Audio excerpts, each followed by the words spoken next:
Kembali lagi bersama saya, Irin Elvina Karangan, dengan NIM C13211110.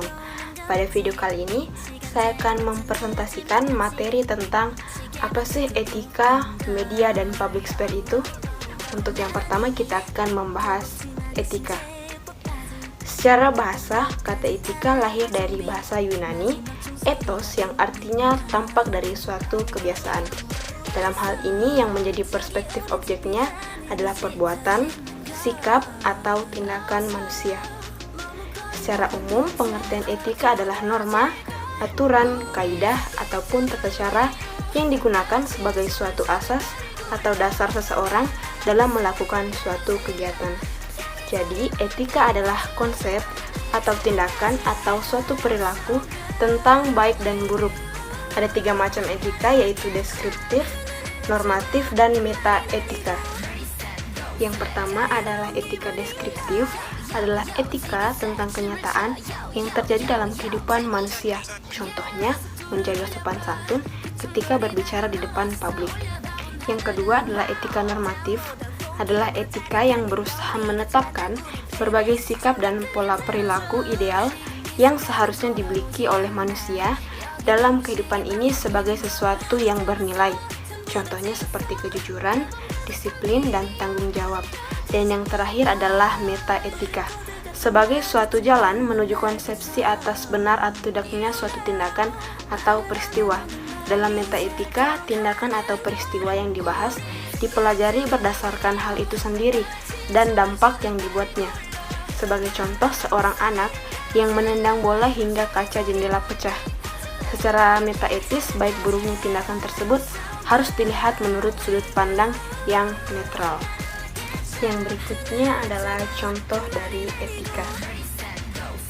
Yang pertama adalah etika peringai, adalah adat atau kebiasaan yang ada di masyarakat.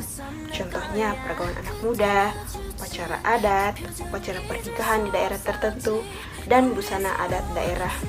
Yang kedua ada etika pribadi, berasal dari dalam diri seseorang menjadi lebih baik. Contohnya menjaga kesehatan, memelihara kebersihan kamar, dan meningkatkan ilmu pengetahuan. Yang ketiga ada etika moral, menjelaskan baik buruknya perilaku berdasarkan kodrat. Contohnya berpakaian rapi, berbicara halus kepada orang yang lebih tua. Dan yang terakhir adalah etika sosial, etika yang berhubungan dengan seseorang dengan lingkungan sosialnya. Contohnya mengucapkan kata tolong saat hendak meminta bantuan kepada orang lain, dan mengucapkan kata terima kasih ketika orang lain telah menolong kita. Yang berikut adalah media. Media merupakan alat saluran komunikasi. Media juga adalah alat atau sarana komunikasi seperti koran, majalah, radio, televisi, film, poster, dan spanduk. Apa sih fungsi dari media? Yang pertama, berfungsi sebagai informasi bagi masyarakat, kemudian mendapatkan hiburan, menyalurkan ide dan gagasan, menyelesaikan keterbatasan pada alat indera, ruang, dan waktu.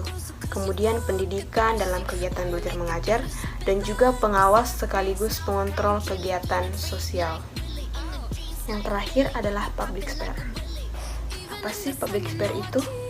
Public sphere merupakan ranah kehidupan sosial dalam bentuk ruang, tempat, arena untuk kepentingan publik yang dapat diakses oleh semua orang. Public sphere juga bisa berupa radio, majalah, dan televisi. Public sphere juga sebagai tempat untuk berkumpul, berdiskusi, dan berekspresi secara bebas dalam melayani kepentingan umum, termasuk bisnis, birokrasi, politik, dan lain sebagainya. Apa keterkaitan antara media, etika, dan public sphere? Public sphere atau ruang publik merupakan tempat atau wadah yang dapat diakses oleh semua orang. Ruang publik tidak hanya seputar tempat, tetapi juga dalam bentuk media, di mana media sebagai alat, tempat atau wadah bagi masyarakat untuk mengeluarkan ide, gagasan, memberikan atau menerima informasi. Dalam memanfaatkan media tersebut, perlu adanya etika agar dalam pelaksanaannya tidak terjadi penyimpangan dan pelanggaran terhadap norma dan nilai yang berlaku. Contohnya, ketika seorang caleg melakukan kampanye dan disiarkan oleh TV. Nah, dalam proses penyampaian aspirasi harus menggunakan etika-etika yang ada agar dalam penyampaian aspirasi tersebut tidak ada pihak yang merasa tersinggung dan dirugikan. Seperti dalam berkata-kata harus menggunakan bahasa yang baik, sopan, dan tidak menggunakan kata-kata yang dapat menyakiti perasaan orang lain. Sekian presentasi yang dapat saya sampaikan. Kurang dan lebihnya mohon dimaafkan. Jika ada pertanyaan bisa menghubungi melalui media sosial saya. Saya Reni Alfiana Karangan. Bye.